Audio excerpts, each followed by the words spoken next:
30-ലധികം പേരുടെ മരണത്തിനിടയാക്കിയ കുംഭമേളയിൽ കുടുങ്ങിയ ആയിരക്കണക്കിന് ഹിന്ദു തീർത്ഥാടകർക്ക് ആ സമയത്ത് അഭയം നൽകിയത് മുസ്ലിം പള്ളികളും ദർഗകളും ആണെന്നാണ് പുറത്തുവരുന്ന റിപ്പോർട്ടുകൾ.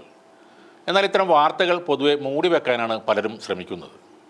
കുംഭമേളയിൽ മുസ്ലിം സമുദായത്തിനെതിരെ വംശീയ വിദ്വേഷ പരാമർശങ്ങൾ ഉയർത്തുകയും അവരുടെ വ്യാപാരങ്ങൾ തടയുന്നതിന് കർശന നടപടികൾ സ്വീകരിക്കുമെന്ന് അഖില ഭാരതീയ അഘാര പരിഷത്ത് ഉൾപ്പെടെയുള്ള ഹിന്ദു വലതുപക്ഷ സംഘടനകൾ പ്രഖ്യാപിക്കുക വരെ ചെയ്ത വേളയിലാണ് ഈ സാമുദായിക ഐക്യപരമായ നടപടി മുസ്ലിങ്ങളുടെ ഭാഗത്തു നിന്നും ഉണ്ടായിരിക്കുന്നത്.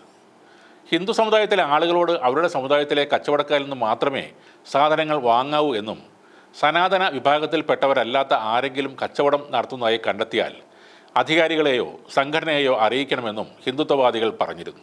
തിക്കിലും തിരക്കിലും പെട്ട് 30-ലേറെ പേർ മരണപ്പെട്ട അപകടം ഉണ്ടായതോടെ ഉത്തർപ്രദേശ് അധികൃതർ പ്രധാന സ്ഥലങ്ങളിലേക്കുള്ള പ്രവേശന കവാടങ്ങളെല്ലാം അടച്ചിട്ടു. അതോടെ ആയിരക്കണക്കിന് തീർത്ഥാടകർ വീടുകളിലേക്ക് മടങ്ങാൻ കഴിയാതെ വഴിയിൽ കുടുങ്ങിപ്പോയി. തുടർന്നാണ് ഇവർക്ക് പള്ളികളിലും മറ്റുമായി താമസ സൗകര്യം ഒരുക്കി കൊടുത്തത്. പള്ളികൾ, ദർഗകൾ, ഇമാംബരകൾ, അവരുടെ വീടുകൾ എന്നിവ താൽക്കാലിക ഷെൽട്ടറുകളാക്കി മാറ്റുകയായിരുന്നു. ഏകദേശം 25,000-ഓളം തീർത്ഥാടകരെ ഇവിടെ താമസിപ്പിച്ചു. ഭക്തരെ സംരക്ഷിക്കുന്നതിനാവശ്യമായ വൈദ്യസഹായം ഉറപ്പാക്കുകയും അവർക്ക് ഭക്ഷണവും കിടക്കാനുള്ള സൗകര്യവും ദർഗകളുടെയും പള്ളികളുടെയും മാനേജ്മെൻറ്റ് നൽകുകയായിരുന്നു. കുടുങ്ങിപ്പോയ ഭക്തർക്ക് ഖുൽദാബാദ്, നഖസ്-കോഹ്ന, റോഷൻ ബാഗ്, ഹിമ്മത്ഗഞ്ച്, റാണി മാണ്ടി, ഷാഗഞ്ച് എന്നീ 6 സ്ഥലങ്ങളിലാണ് ഇവർ അഭയം ഒരുക്കിയത്. തിക്കിലും തിരക്കിലും പെട്ട് തണുപ്പിൽ കഷ്ടപ്പെടുന്ന ആയിരക്കണക്കിന് ആളുകളെയാണ് ഞങ്ങൾ കണ്ടത്. ധാരാളം ആളുകൾക്ക് അഭയം നൽകുന്നതിനായി ഞങ്ങൾ പള്ളികളും ദർഗകളും ഉൾപ്പെടെയുള്ള പുണ്യസ്ഥലങ്ങൾ വേഗത്തിൽ തുറന്നു കൊടുത്തു. കണ്ടുമുട്ടിയ എല്ലാവർക്കും ഞങ്ങൾ താമസവും ഭക്ഷണവും ഒരുക്കി കൊടുത്തു. പ്രയാഗ്രാജിലെ അതിഥികൾ എന്ന നിലയിൽ അവരെ പരിചരിക്കാൻ ഞങ്ങൾ എല്ലാ ശ്രമങ്ങളും നടത്തി. ഇതാണ് ബഹാദൂർഗഞ്ചിൽ നിന്നുള്ള മുഹമ്മദ് ഇർഷാദ് മാധ്യമപ്രവർത്തകരോട് പറഞ്ഞത്. ആയിരക്കണക്കിന് ഭക്തരാണ് അന്ന് തിക്കിലും തിരക്കിലും കുടുങ്ങിപ്പോയത്. ബസ്സുകളും ട്രക്കുകളും അടക്കമുള്ള വാഹനങ്ങളെല്ലാം ഹൈവേയിൽ കുടുങ്ങിക്കിടക്കുകയായിരുന്നു. അതോടെയാണ് മണിക്കൂറുകൾക്കകം കമ്മ്യൂണിറ്റി കിച്ചൺ തയ്യാറാക്കി വിശന്ന് വലഞ്ഞ ഈ ഭക്തർക്ക് ചായയും കടിയും ഭക്ഷണവുമെല്ലാം നൽകിയത്.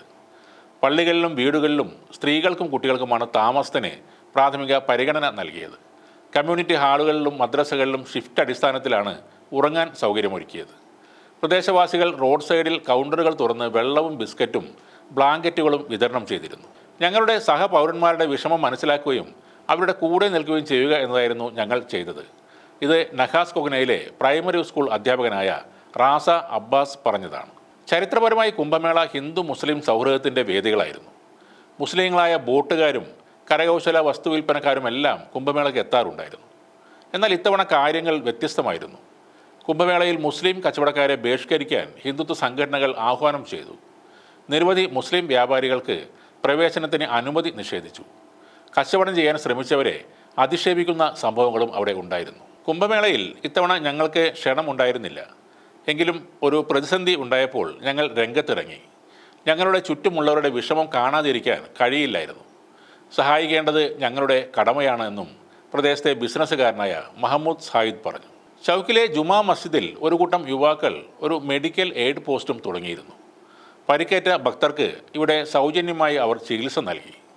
മനുഷ്യർക്ക് സഹായം ചെയ്യേണ്ടത് തങ്ങളുടെ പ്രാഥമിക കടമയാണ് എന്നായിരുന്നു ഇവിടെ ഉണ്ടായിരുന്ന ഡോക്ടർ നാസ് ഫാത്തിമയുടെ പ്രതികരണം. ഒരു അപകടം ഉണ്ടാകുമ്പോൾ മതം നോക്കാതെ അവരെ മനുഷ്യരായി മാത്രം കാണുക. അതിലും വലിയ മതസൗഹാർദ്ദം വേറെങ്ങും ഉണ്ടാകില്ല.